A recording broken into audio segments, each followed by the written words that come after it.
sisters, before I officially begin, I'd like to apologize to my beloved interlocutor for any offense that he may have felt. I am Greek by nature, and we do get passionate, we break plates, for God's sake, at weddings. So if he felt offended, I do apologize. Also, I apologize for calling him a liar, but to be honest, if you did find it on my website says, even though the quote was taken out of context and I expressed what that actually meant, it's a bit unfair for him to have done that, but anyway, I apologize regardless and unconditionally. And if you're lucky, you may get a hug and a kiss on the forehead as we do in Greek culture. So, putting that aside, I'd like to ask him a few questions if possible. I'm going to make a quick statement and some questions. The quick statement is, most of what you've said today, especially the second half of the presentation, has nothing to do with the existence of God. Caliphate, dhimmitude, all of these red herrings of things that obviously you haven't read about Sharia law or the Islamic political model in depth, or you haven't read a primary source, where you want to, again, University of Google. It's got nothing to do with God's existence, so you're losing the debate by not addressing my key premises. So let me bring you back to the key premises, bi'idhnillah ta'ala, God willing. The one is on God's existence. I gave you an argument for God's existence, which from the beginning of the universe, I gave you 4 possibilities. And we have good reasons to believe that there's an uncreated creator with certain attributes or features, which is in line with the Islamic conception of the divine reality. Do you actually have a counter-argument for that? If you do, I'd like to hear it. Well, I've already given an argument that is not based on any observations of the real world. They're simple deductive arguments which were supposed to use the premises. So the knowledge we do have about the real world is based on physics. And observations of the world as it is now, and the record, the scientific record. Sure, I just want to stop you there because what you're saying is untrue, because if you understand the premises as well, although they were deductive in nature, having a deductive argument doesn't necessarily mean it's not based on reality. I mean, if you don't believe in deduction, then you're supposed to be a physicist, you don't believe in mathematics, those are deductive abstract truths. Second point you need to understand is, well, we have a lot of empirical data to justify the beginning of the universe. Alexander Valenkin, one of the leading theoretical cosmologists, says that you can't run away from a cosmic beginning. Does it take the spatio-temporal boundary? T is equal to 0. Okay, we have various conceptions. I know that academia says there's not just one opinion, but we have suggested evidence empirically. So how can you say this in a broad way? I don't understand. We don't have any empirical evidence for the beginning of the universe itself. Okay, well, it's quite simple. We cannot do any observations before t equals 0. And that includes any observations of the possible creator. That's nothing but speculation. Okay, let me address that. What you assume is what you call a very crude empiricism. Empiricism is a theory of knowledge that basically asserts that you need direct and indirect observation to form conclusions about reality. But the point is, there are so many things that are not directly observed, even in science. You have highly complex theoretical constructs and structures, like the atom, like particles, like so many different things. You have correlations, you have energy correlations. The point is, you don't have direct observations for the things that you believe to be doing in your own physics. So why, on one hand, you have a very crude empiricism when it comes to religious matters and metaphysics, but on the other hand, you expand the scope of empiricism when it comes to what you think is non-religiously related. I think that's a forced use of empiricism, because if you study empiricism, you read the works of John Cottingham in his book Rationalism, you're basically saying that, look, you can't have your cake and eat it. You can't just demand direct observation, and when it comes to religion, well, you know, do you see my point? So I think what you're addressing is a bit of a red herring. But I want you to actually deal with the premises, even if it's deductive. Even if it's deductive, deal with it. Because being deductive doesn't mean it's not true. So I want you to deal with the premises of the argument. The universe began, we could show this from a mathematical, philosophical, and empirical dimension. We have those sorts of possibilities. Address the premises. Okay, the universe began, that's an observation, yes. It certainly doesn't come from the Quran, that comes from science. So the Quran has nothing to say about how the universe began. It does actually. So you haven't read the Quran. Nothing testable, no. Of course it's testable. It's an assertion. We believe it to be from God and it's divine because we could prove it's a miracle with a linguistic miracle and other things that I spoke about. But it has an assertion, the universe began, God created the cosmos. That's an assertion, it's in line with empirical and deductive reality. So it makes that point. So the point is, if it makes that point, it gives us 4 logical conclusions as well. By the way, the logic I gave you is Quranic. Chapter 52, verse 55 to 36.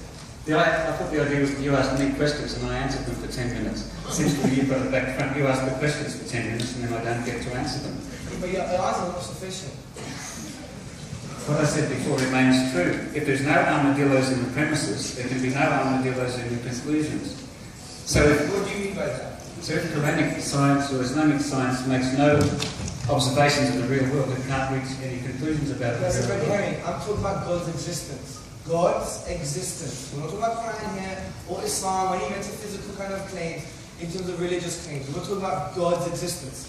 Okay. The universe began, we have four possibilities. Address these two things. You either have to reject the beginning of the universe and go back to the 1950s, or you have to reject the logic. The point is, you need to address these two things. Talking about the Quran is a bit of a red herring. Address the premise. Did the universe begin? Excuse me, would you like me to answer it, or would you like me to just listen to you answer it? But you're understanding the question, I have to repeat it many times, sir. Okay, well there are no gods in the premises, because no God has ever been observed. Full stop. Therefore, there can be no gods in the conclusions. Is that simple enough for you? No, that's terrible. Terrible. Listen to this. It's true, however. So are you saying to me that indirect observation, indirect kind of evidence is not suitable evidence to claim that you undermine the entire corpus of science? The point is, this is the argument. Let me repeat it if you haven't understood it. The universe began, it could either come from nothing, create itself, be ultimately created by something else created, or ultimately created by something that's uncreated. Okay? So the point is, we address all of these. Let me finish. That doesn't address any of the theories of the origin of the universe. You're just making those up. There's no science in them whatsoever. There's no science in those conjectures whatsoever. I'm so sorry. You either haven't understood the logic or the science. Have you read Professor Krauss's book, The Universe from Nothing? He says the universe came from nothing, so the science trying to justify his conclusion. Have you read Alexander Velinsky's work? There's science on this issue, so you can't just make a blasé claim and say, oh, there's no science. And actually, the people that you probably admire and follow and revere and maybe sanctify, the point is that it's in their works. So how can you say there's no science when they actually address some of these issues themselves? Let me explain again. Yeah. There is no God, no element of a God has ever been observed in the real world. Okay, that's my premise.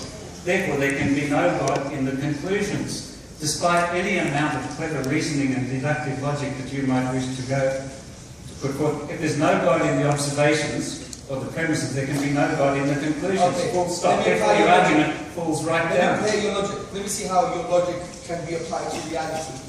There's no observation of my great-great-great-great-grandmother, therefore my great-great-great-grandmother never existed. Would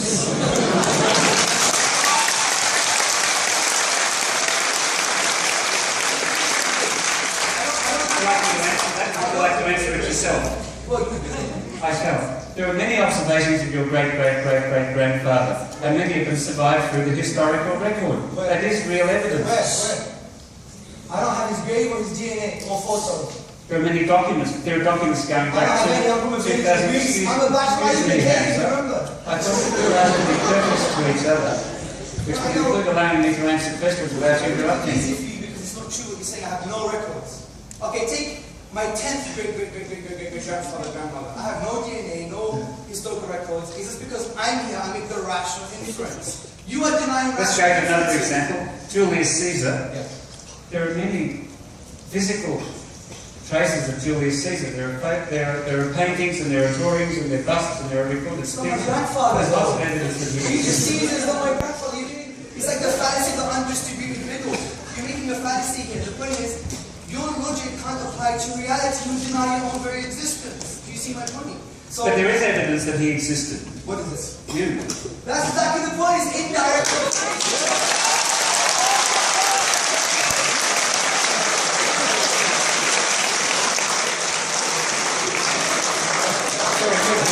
You deny the evidence exists and you are the evidence yourself. Okay. Does this mean you don't exist? You also have to address the God existence issue. Let's go to the Quran, which you obviously haven't read. You have to draw stuff from John or Stuart or whatever his name is. Right. The Quranic issue. Well, saying having a book doesn't mean you read it. I've got many percent. Let me tell you something. My argument was, first I defined what a miracle was, then I said that there's a literary linguistic miracle, and I talked about the numerical consonants. Please address that premise if you can. And if you misinterpret it, I'll have to just... Can you repeat that more slowly, please? please can you address the premise of the argument that I used for the Quran, which I defined what a miracle was in the Islamic spiritual, philosophical, theological tradition. Then I also spoke about the fact that the Quran is a literary miracle. It's an event that lies outside the productive capacity of nature. There is no physical causal link. There's no physical causal link between the literary form of the Arabic and the Arabic language itself. There's no naturalistic explanation. So the signpost to the supernatural. And I also spoke about that. We have no naturalistic explanation for the numerical consonants coherent in the Quranic discourse, especially since it was ruled over a 23-year period for specific times and places. To say that it was from a man is to say that he actually knew the future. So I want you to address those issues. So I think we've run out of time. The response, and then Sure.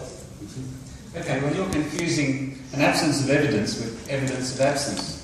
You're saying that you've never seen any evidence that accounts for the expressions of the Quran as we read them today. Therefore, there is an absence of the Quran. That doesn't follow at all. All it means is that your knowledge is incomplete, which is natural because you weren't there at the time. So again, your argument doesn't stand up at all. And an absence of evidence is not evidence of absence. thank you to that.